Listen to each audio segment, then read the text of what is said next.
దిగటం మూలంగా వారిద్దరూ సమాన భాగస్వాములై కలిసిమెలిసి ముందుకు వెళ్ళాలని దేవుడు ఆ ప్రకారమైనటువంటి ఏర్పాటు చేశారు. ఎక్కడ కూడా ఏ ఒక్కరు కూడా ఎక్కువ తక్కువ అనే భావంతో ఒకరు అనగదొక్కునే కార్యక్రమం కాకుండా సమభాగస్వాములై కలిసిమెలిసి ప్రయాణం చేయడం కోసం దేవుడు ఆ ప్రకారమైనటువంటి ఏర్పాటు చేశాడు. నేను ఆనందించే అంశం ఏంటంటే, ఏదైనా తోటలో ఆదాము అన్నిటికీ పేర్లు పెట్టి పంపించాడు. ఆడ మనిషి లేదు, మగ మనిషి లేదు, ఎవరు లేదు, తను ఒక్కడే ఉన్నాడు. కనుక తనకు తోడు కావాలని అనిపించినప్పుడు ఆ తండ్రికి అవకాశం ఇచ్చాడు. చిన్న పుచ్చుకొని మొహాన్ని లోన్లీనెస్ గా ఫీల్ అయ్యాడు తప్ప తనకు తానుగా ఏ ఒక్క జంతువునో భావస్వరూపికలు పెద్ద సైజు చింపాంజినో కోతినో ఇంకొక దాన్ని చూసి నువ్వు నాకు నచ్చావు, నువ్వు అంటే నాకు ఇష్టం, I love you so much, నువ్వు లేక నేను ఉండలేను, మన ఇద్దరం పెళ్లి చేసుకున్నామని ఆయనే చేసుకున్నట్లయితే ఈ ప్రపంచంలోని మనుషులు తోకలు ఈకలు పీకలు ఎలా పుట్టేవాళ్ళు ఊహించడం కూడా ரொம்ப కష్టం. అలాంటి తొందరపాటు పని చేయదు. అందుకే నేను ఇప్పుడు చెప్తున్నాను, first marriage in the world arranged marriage, కానీ అది లవ్ మ్యారేజ్ ఎంత మాత్రం కూడా కాదన్నమాట. ఈరోజు మన పిల్లల్ని చదువుకుంటారు బాబుని పట్టణాలకు పంపిస్తే ఆ పాఠాలతో పాటు ఏవో ప్రేమ పాఠాలను నేర్చుకుని ఒప్పుకుంటారు, మమ్మల్ని చచ్చిపోమంటారు. తల్లిదండ్రులకు ఎంతో ఆవేదన మిగిల్చే కల్చర్ మనకు ఏర్పడుతుంది. వెస్టర్న్ కల్చర్ని తీసుకొచ్చి భారతదేశాన్ని ఎంతో ఇబ్బందికరమైన పరిస్థితులకు తీసుకొస్తున్నటువంటి స్థితిని మనం గమనిస్తున్నాం.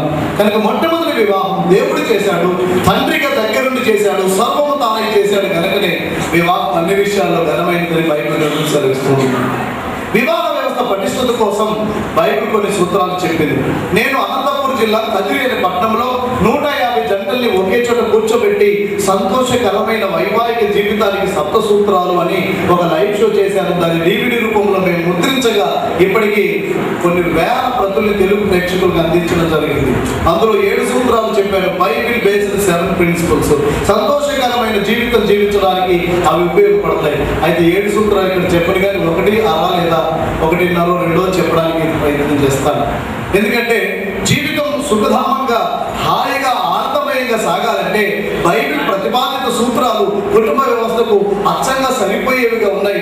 అందుకని వివాహ వ్యవస్థ పటిష్ట కోసం భగవంతుడు ఏర్పాటు చేసిన ఆ ఏర్పాటు గురించి కొద్ది నిమిషాలు మీకు నన్ను మాట్లాడగలిగింది. ఇందాక అయ్యగారు చదివించిన వాక్యాల్లో పురుషుడికి బైబిల్ ఎలా చెప్పింది, అబ్బాయి ఆమె నీ ఎముకల్లో ఒక ఎముక, నీ మాంసంలోని మాంసము కనుక నీకు వేరుగా లేదావిడ నీ ప్రక్కట ఎముక కనుక నిన్ను నువ్వు ఎలా ప్రేమించుకుంటున్నావో నీ భార్యను కూడా అలాగే ప్రేమించవయ్యా అని. స్త్రీకి బైబిల్ ఏమని చెప్పిందంటే, అమ్మాయి సంఘము యేసుక్రీస్తుకు ఎలా లోపడుతుందో నువ్వు నీ భర్త కల లోపడవమ్మా అని. ప్రేమించడంలో పురుషుడు, లోబడడంలో స్త్రీ సఫలమైతే ఇక సంసారానికి తిరిగి అనేది ఉండదన్నమాట. ఎక్కడ పురుషుడు ప్రేమించడంలో లోపం కలిగి ఉంటాడో, ఎక్కడ స్త్రీ భర్తకు విధేయత చూపకుండా తలకాయ ఎగిరేసే రకంగా ఉండి పప్పు శుద్ధం చేయాలి భర్తలని అనుకుంటుందో అక్కడల్లా సమస్యలు వస్తాయన్నమాట.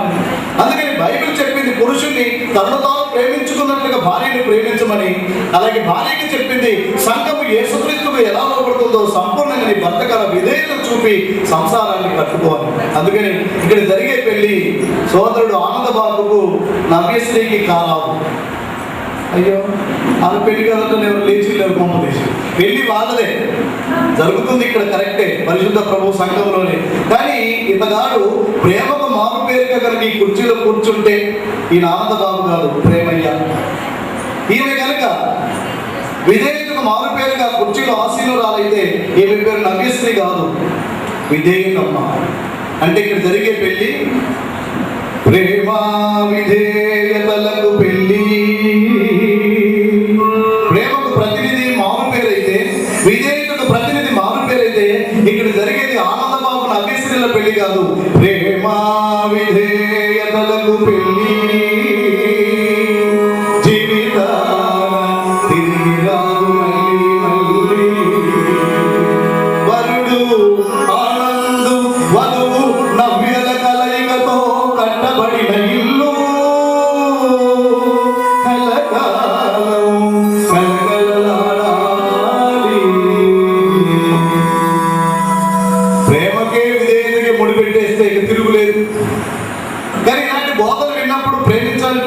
కుర్రోడు అనుకోవచ్చు, విధేయత చూపాలని అమ్మాయి అనుకోవచ్చు.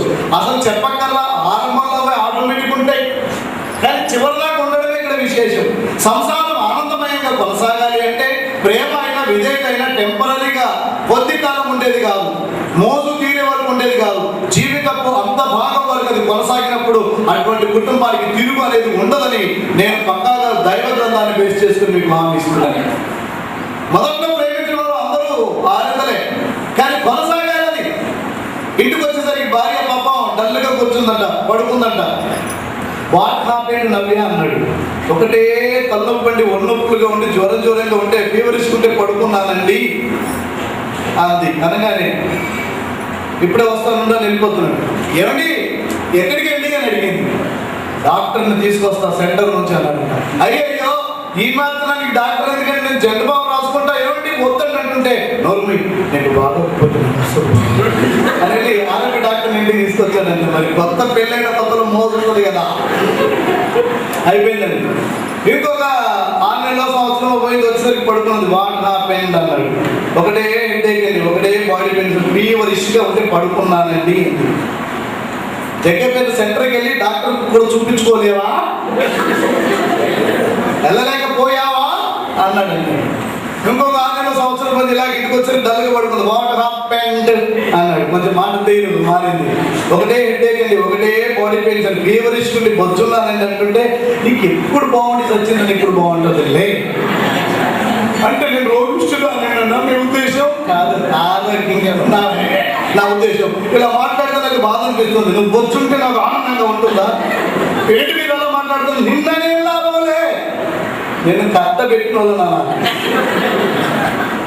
రాజ్యాలు వేస్తే కర్మ గాడిదలు మేయించిందంట. నా కర్మ పాపం ఆడవాళ్ళకు ఒక గుణం ఉంటుందండి. భగవంతుడు ఇచ్చాడు ఓర్పు. నీ ఎన్ని తిట్టినా పడతారు, కానీ నిన్ను కాదు మీ అయ్యని అన్నారంటే చాలు బుస్సుమని వేస్తారు. మగవాళ్ళకి 15 తిట్టే తెలిసిపోతుంది, తిడతారు పాపం. ఆడవాళ్ళకి పాపం భగవంతుడు ఇచ్చిన కృప ఏంటంటే సరే ఓర్చుకుందాంలే, కొంతమంది ఓర్చుకోవచ్చుమా అలా అంతకంటే ఎక్కువ లెగుస్తారు అనుకోండి. కానీ వీళ్ళకి రోషం తప్పించాలని నిన్ను కాదు కట్టబెట్టి మీ అయ్యని అన్నారని నన్ను అన్నారు, తిట్టారు, నేను పడ్డాను. ఇప్పుడు మా నాన్న జోలు ఎందుకని పుష్పం చేస్తున్నారు స్వామి. అవును వాళ్ళకి కాదనుకున్నాను. ప్రేమలు వచ్చేవారు దాకా కొనసాగా ఒక ఉద్యానవనం లాంటి ప్లేస్కి వెళ్ళారంటే పెళ్ళైనా హనీమూన్ లాగా వెళ్తారు కదా. అమ్మాయి ఏంటంటే ఇవ్వండి ఈ గులాబీ పూలు చూడండి ఎంత బాగున్నాయి కదండి అనుకుంటే పెళ్లి కొడుకు అన్నాడంట, ఆ గులాబీ పూల అందమేమో కానీ అందమంతా నాకు నీ కళ్ళలోనే కనబడుతుంది అన్నాడు. కొద్ది దూరం వెళ్ళాలి, ఇవ్వండి ఈ చామంతి చూడండి పెద్ద ఎంత బాగున్నాయో కదండి అంటుంటే, ఆ చామంతి పూల అందమేమో కానీ అందమంతా నాకు నీ కళ్ళలోనే కనబడుతుంది అన్నాడు. కొద్ది దూరం అమ్మా ఏమిటి శరీరం చూడండి గలగల పాపు సపోర్ట్ ఎంత మనోరంజకంగా ఉందో కదండి ఇక్కడ అంటే, ఆ శరీరంలో అందమేమో కానీ అందమంతా నాకు నీ కళ్ళలోనే కనబడుతుంది అన్నాడు. ఏది చూసినా మరి పెళ్ళైన కొత్తలు అమ్మాయి కళలు అన్నీ కనబడతాయి. సరే అలా మాట్లాడుకుంటూ ఒక బాగా గ్రీనిష్ ఉండే ఏరియా, ఒక పైన తాటి చెట్టు ఉంటే చెట్టు కిందకి వచ్చి మాట్లాడుకుంటున్నారు. ఏమండి ఈ ప్రకృతి రమణీయత ఎంత వస్తుంది, ఇక్కడే ఉండిపోవాలనిపిస్తుంది, ప్రకృతి ఎంత బాగుందండి, నిజంగా ఈ ప్రపంచం ఎంత గొప్పదండి అంటుంటే, ఊరుకో నాకు ప్రపంచం అంతా నీ కళ్ళలోనే కనబడుతుంది అన్నాడంట. ఆ మాట అనగానే ఆ తాడి చెట్టు కొమ్మల్లో ఒక గొర్రెల కాపరి పొద్దున పోయిన గొర్రెలు వెతికి దొరకకపోయేసరికి ఎత్తుగా ఉంటుందని అక్కడ ఎక్కి చూస్తున్నాడండి, ఎక్కడన్నా కనబడతాయేమో. ఈ ఆఖరి డైలాగ్ విన్నాడు, ప్రపంచం అంతా కళ్ళలోనే కనబడుతుంది అన్నాడు కదా, పరిష్కారం దొరికింది అనుకున్నాడు. చెట్టు మీద నుంచి జరగడానికి ఎందుకు ఇచ్చారు అంటున్నాడు. సారో ఇవాళ పొద్దుగాల నుంచి నాకు గొర్రెలకు అల్లబడతలే, వెతుక్కుంటూ తిరిగి నాకు అల్లబడలే, మీకేమో ఆమె కళ్ళల్లో ప్రపంచం కనబడుతుంది, జరా కళ్ళలో చూసిగా ప్రపంచంలో నా గొర్రె ఉంటే చెప్పుతావా సారు అన్నాడు.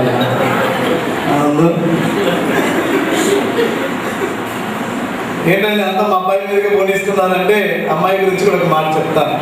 విధేయత చూపడంలోనే ఆడవాళ్ళు మొదట్లో చాలా ఆరిందలండి, డౌట్ ఏం లేదు. అంతా కడుక్కుంటారు అనుకోండి, ఈయన గారి కాళ్ళ శబ్దం వినబడితే చాలు బరబరా చేతులు కడుక్కొని మంచిగా తీసుకుంటారు. మొదట్లో ఒక సంవత్సరం పోయిందంట, వివాహమై ఇంటికి వచ్చాడు, మంచినీళ్ళు ఇవ్వట్లేదు, టీవీ చూస్తుంది. ఈయన వచ్చిన అలిగిడి నిలబడింది కానీ భర్త పాల్పడిపోయాడు కదా, ఆయన ముంచుకు అవుతాడు అని మేము టీవీ చూస్తుంది. ఆ టీవీలో ఏంటి చూసేది తాటాకులో మగలు రేట్లు అన్నారు. ఆ మధ్య అన్నారు, అయ్యా లేదు సీరియల్ వస్తుంది, నాకు భార్య అన్నం పెట్టట్లేదు, ఏమేమో ఆకలి అవుతుందంటే 10 నిమిషాలు ఉండండి, తాటాకులు మగలు రేట్లు అయిపోతుంది ఉండండి అంటున్నారు. సరే మీరు ఆకలి కాలేదు మీరు పెట్టుకోండి, మా అన్నం పెడతాను అంటారు. నాకు వచ్చి కంప్లైంట్ చెప్తున్నారు, మీరు కొద్దిగా చెప్పండి అయ్యా. సో ఈ టీవీలో ఏమైపోయింది అమ్మాయి, మరి మొదట్లో ఏ పనున్నా సరే చేతులు కొడుకుని నీళ్ళు ఇచ్చేది. ఇవాళ మాత్రం టీవీలో లీనమైపోయింది. భర్త పాత పట్టిపోయాడు కదండి, ఆ విధేయత అంతా కాస్త తగ్గిపోయింది. ఇంతలో నేను చేసేది లేక ఇతనే అన్నాడంటే నేను వచ్చాను మంచి నీళ్ళు ఇవ్వమని. చూడలేదేమనుకున్నాడు పిచ్చోడు, ఆల్రెడీ చూస్తా. చేసేది లేక కొండ మీద మూత తీసి ఆ గలాస్తో ముంచుకొని గడ్డగడ తాగుతూ మెడ చూస్తున్నాడు.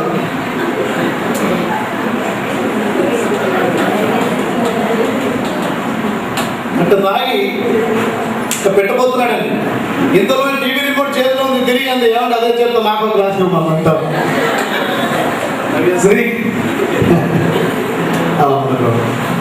ప్రేమలైనా విధేయులైనా ఏదో టెంపరీగా 4 రోజులు ఇతరులు మెప్పించేవి గానో నటించేవి గానో ఉండకూడదు. ఇవి జీవితం అంతా కొనసాగాలి. జీవితం అంతా ప్రేమ విధేయతలు, ఇంటిగ్రిటీతో కూడిన లవ్ అండ్ ఇంటిగ్రిటీతో కూడిన ఒబీడియన్స్ ఎక్కడైతే ఉంటుందో ఆ కుటుంబానికి తిరుగు అనేది ఉండనే ఉండదని నేను మనం చేస్తున్నాను. ఒకరోజు నేను గుంటూరు వెళ్తున్నాను. పెద్ద కాకాని తోట దగ్గరికి వెళ్ళేసరికి నా కుమారుడికి ప్రశ్న అడిగాను, డాడీ నేను బీటెక్ అయిపోయినాక మాస్టర్ ఆఫ్ డివినిటీ అనే కోర్స్ చదవడానికి పూర్తికాలం సేవ కోసమే బెంగళూరులో సదర్న్ నేషనల్ బైబిల్ కాలేజీలో చదువుతున్నాడు. డాడీ అమ్మ లాంటి భార్య కనుక మనకు దొరకకపోతే మన ఫ్యూచర్ పరిచర్య సంగతి ఏంటి అని. నేను అలా అనకూడదు నాన్న, ప్రార్థన చేసుకోవాలి. అమ్మలాంటి భార్య నీకు దొరకాలని నువ్వు దేవుడిని అడగాలి, దేవుడు అడిగిన వాటిని ఇస్తానన్నాడు కదా అని చెప్పాడు. కానీ ఆ ప్రశ్న చాలా ఆలోచింపచేసింది. ఏమిటి ఆలోచన అంటే, వాళ్ళ అమ్మ వాళ్ళ నాన్నని ఎంతగా ప్రేమిస్తుందో, ఎంతగా అగ్గగారంత పరిచయం చేస్తుందో, ఎంతగా విధేయత చూసి మరి దగ్గరుండి చూసుకుంటుందో 25 ఏళ్ళుగా చూసినందున అమ్మలాంటి భార్య కావాలని కోరుకున్నాడు. అదే వాళ్ళ అమ్మ వాళ్ళ నాన్న రాసి కంపాన పెట్టే రకం, మరి తొక్కి పెట్టే రకం అనుకోండి, ఓ భగవంతుడు ఎక్కడున్నావు కానీ నా అమ్మలాంటి పిల్ల మాత్రం చచ్చినా రావద్దు దేవుడు అని కోరుకునేవాడు. నేను ఒకటే మాట చెప్తున్నాను, బైబిల్ ప్రతిపాదిత సూత్రాలు వారి జీవితానికి మాత్రమే కాదు, నెక్స్ట్ జనరేషన్ కూడా ప్రయోజనాన్ని కలిగిస్తాయి. అంటే నా తండ్రి లాంటి భర్త రావాలని, ఆడపిల్లలు నా తండ్రి లాంటి భార్య రావాలని పిల్లలు అనుకునే రీతిగా చేస్తాయి. ప్రేమ విధేయతలు అనురాగ ఆప్యాయతలతో కుటుంబాలు కనుక ముందుకు కొనసాగితే తమకు మాత్రమే కాదు, నెక్స్ట్ ఇప్పటిదాకా కట్టలేదు 28 ఏళ్ళైంది. ఏ రకంగా అడిగి మాకు ఇప్పటికి ఎవరికి చెప్పలేదు. అందుకే నా భర్తకి ఇష్టం నేను రంగు పెట్టి ఆయనకి ఇరిటేట్ కలిగించే కంటే ఆయనకి ఇష్టమైన కలర్లో ఉండి ఆహ్లాదం నా చుట్టూ తిరిగేటట్టు చేసుకుంటే బాగుంటుంది కదా అనుకుంది పాస్టర్ గారు. అందుకే అన్నట్టు నాకు పిచ్చి ప్రేమ పచ్చి ప్రేమ. నీ భర్త ఇష్టాన్ని కనుక నువ్వు ఇష్టంగా మార్చుకుంటే నమ్ముతుంది ఆనంద బాబు నుంచి చుట్టూ కుక్క పిల్ల తిరగకపోతే చేయిస్తా.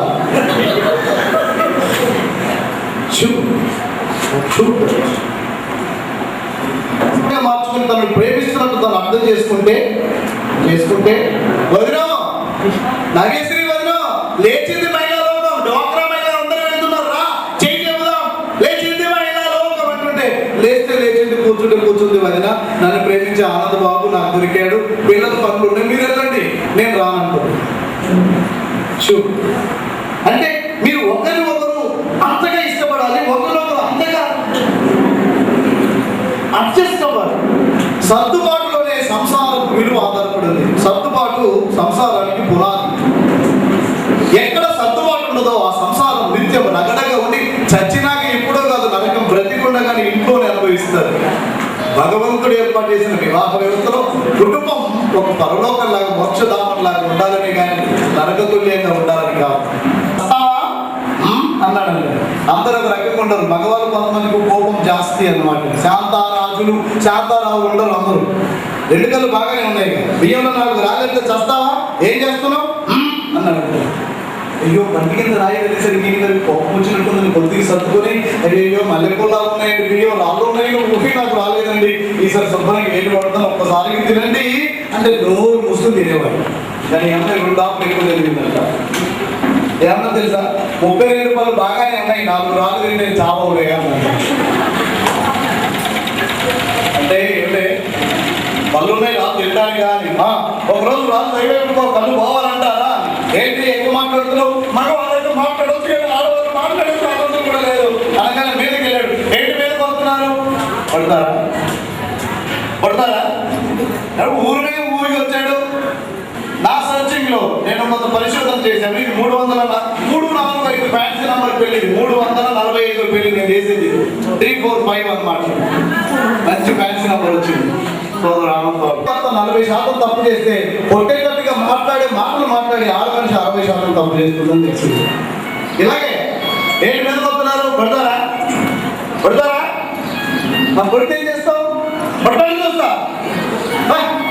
కొట్టడం చేత కాదని మీద కొడతాడని కానీ కొడతాడు. ఒక ఊర్లో దగ్గర పెట్టలోనే దొంగతనంకి వెళ్ళాడంటే దొంగ ఒకటే దౌడు. ఆ వెనకాల ఊళ్ళో అందరూ పెట్టారు. చుట్టూ కమ్ముకునే చేసేదాక పెంకులు ఎక్కాడు. ఏదో ఇంకా తాయికాయలు ఉపయోగ పరుగు తీశాడట. చాలా సందర్భాలు ఇలాంటి విషయాలు జరుగుతుంటాయి.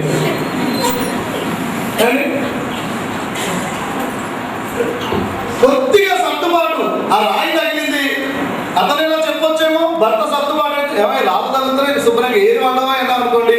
అమ్మో నా భర్త ఎందుకు మంచోడు, ఇంకొక భర్త ఎందుకు తిట్టేవాడు అనుకునేది. ఆయన మంచితనాన్ని సర్దుబాటు అర్థం చేసుకునేది. ఆయన గారికి పాపం ఓపిక లేదు. ఆయన పేరు కోపయ్య.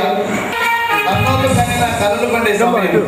తల్లిదండ్రులు పిల్లలకి ఎప్పుడు పెళ్లి చేస్తావా, వాళ్ళ పిల్లలు ఎప్పుడు కంటా వాళ్ళతో సరదాగా ఆడుకోవాలని చూస్తుంటారు. కళ్ళు కానీ కళ్ళు పండే సమయమేనండి.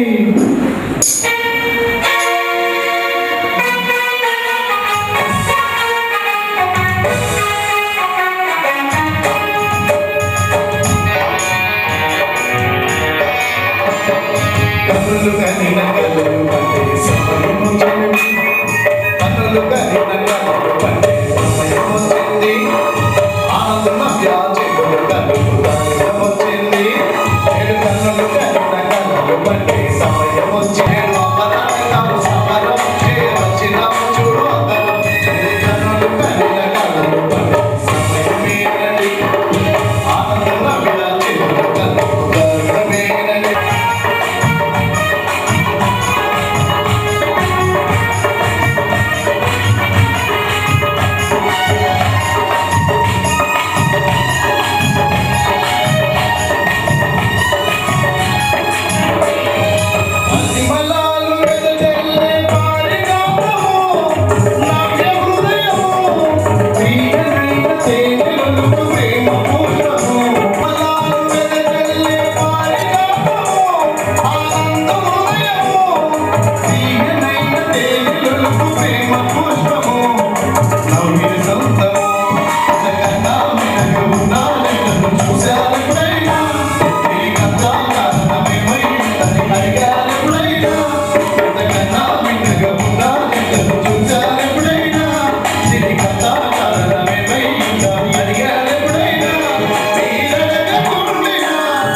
నేను చెప్పినట్టు మీరు చెప్పాలి.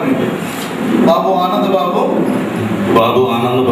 మా కుమార్తె నవేశ్వరిని మా చేతనైన రీతిగా పెంచి పెద్ద చేసి విద్యాబుద్ధులు చెప్పించి ఈ స్థితికి తెచ్చాము. ఈ రోజు దైవజనులు భక్తులు బంధువుల ముందు నా కుమార్తెను మీ చేతిలో ఉంచుచున్నాను. మాకన్నా ప్రేమగా చూడగలవన్నా నమ్మకమే మా కుమార్తెను మీకు ఇవ్వడానికి కారణం. జాగ్రత్తగా చూసుకో బాబు. ఆయన వైపు చూసుకోండి. జాగ్రత్తగా చూసుకోండి బాబు. ఎలా చూసుకుంటారు?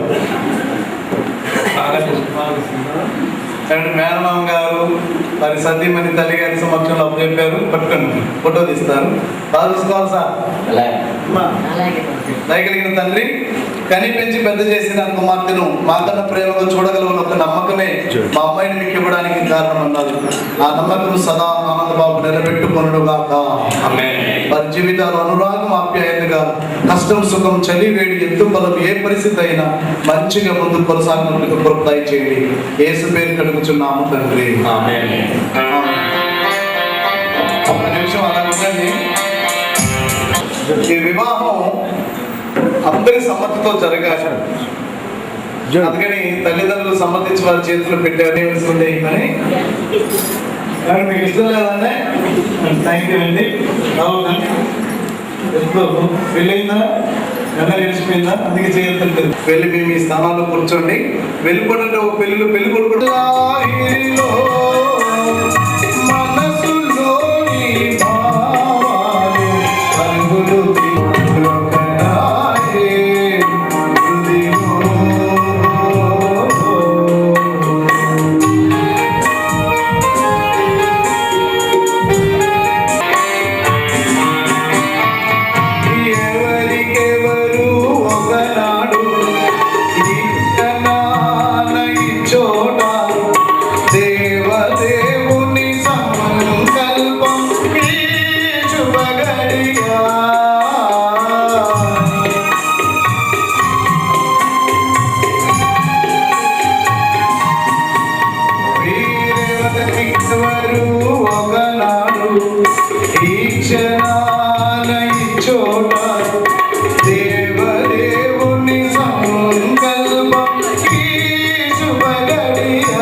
బాబు అని నేను, నవ్యశ్రీ అను నిన్ను, నవ్యశ్రీ అని నిన్ను. ఎవరిని నన్ను చూస్తారే, నవ్యశ్రీనే చూడాలి. అంటే ఇటు చూస్తే కుదరదు. ఎవరైనా మనకి ఏదైనా విషయం చెప్పారనుకోండి, నిజమా అంటాం. నిజం. ఆనంద్ బాబు అని నేను, నవ్యశ్రీ అను నిన్ను, నవ్యశ్రీ అని నిన్ను, నా పెళ్లి భార్యలుగా క్రీస్తు ప్రభుని సాన్నిధ్యంలో దైవజనుల భక్తుల సమక్షంలో బంధుమిత్రాదులు సాక్షులుగా ఉండగా ఈ రోజు స్వీకరిస్తున్నాను. నీ కలిమిలేముల యందును వ్యాధి బాధల యందును సుఖ దుఃఖముల యందును సంతోష సంకట సమయములందును నీకు బాధ్యతగా ఉందిననియు నిన్ను ప్రేమించి ఆదరించదననియు మనము బ్రతికి ఉన్నంత వరకు నీ ఎడల నమ్మకంగా ఉందుననియు పరిశుద్ధ బైబిల్ ప్రబోధనానికి అనుగుణంగా సదా నిన్ను ప్రేమించదననియు మాట ఇస్తున్నాను. నా ఈ మాటలో మార్పు ఉండబోదని క్రీస్తు ప్రభుని సన్నిధిలో వాగ్దానం చేస్తున్నాను. కలసి జీవితాన్ని పంచుకుందాం. ప్రేమానురాగాలతో సహజీవనం చేద్దాం. మన ప్రాణాన్ని చేతుల మీద ఉంచండి. ఆనందం మమ్మీ చేతులు తన చేతులు ఉంచండి. నేను చెప్పినట్టుగా చెప్పాలా, తలపైకి చూస్తూ. నవ్యశ్రీ అను నేను, ఆనంద బాబు అను మిమ్మును నా పెళ్లి భర్తలుగా క్రీస్తు ప్రభుని సాన్నిధ్యంలో దైవజనుల భక్తుల సమక్షంలో బంధుమిత్రాదులు సాక్షులుగా ఉండగా ఈరోజు స్వీకరిస్తున్నాను. నీ కలిమిలేముల యందును వ్యాధి బాధల యందును సుఖ దుఃఖముల యందును సంతోష సంకట సమయముల యందును మీతో బాసటగా ఉందుననియు మిమ్మును ప్రేమించి ఆదరించదననియు మనము బ్రతికి ఉన్నంత వరకు మీ పరిశుద్ధ బైబిల్ ప్రబోధనానికి అనుగుణంగా సదా మీకు లోబడి ఉండేదననియు మాట ఇస్తున్నాం. నా ఈ మాటలో మార్పు ఉండబోదని క్రీస్తు ప్రభుని సన్నిధిలో వాగ్దానం చేస్తున్నాం. కలిసి జీవితాన్ని పంచుకుందాం. ప్రేమానురాగాలతో సహజీవనం చేద్దాం.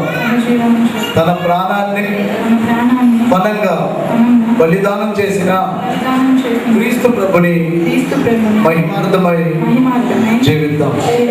దేవుడు మీ ప్రమాణాలు విన్నాడు. చేతులు విడిచిపెట్టవచ్చు బాబు. అమ్మకు ముసిగిసిరేశాడు. నీకేం కంగారు లేదు. సమయాన్ని జరుగుతుంది. నీ పెళ్లి మెల్లగా వెనక్కి వేసేయమ్మా. వెనక్కి వేసి అనుకూలంగా ఉంటుందండి. వివాహ సూచికలు ఏమైతే ఉన్నాయో వాటిని అందుబాటులో తీసుకోండి. వివాహ సంబంధమైన బాక్య గుర్తులు ఉన్నాయా, ఏమైనా బైబిల్ సెక్షన్ చేసుకోవడమైనా, రింగుల ఇతరత్ర ఏవైతే ఉన్నాయో వాటిని అంటే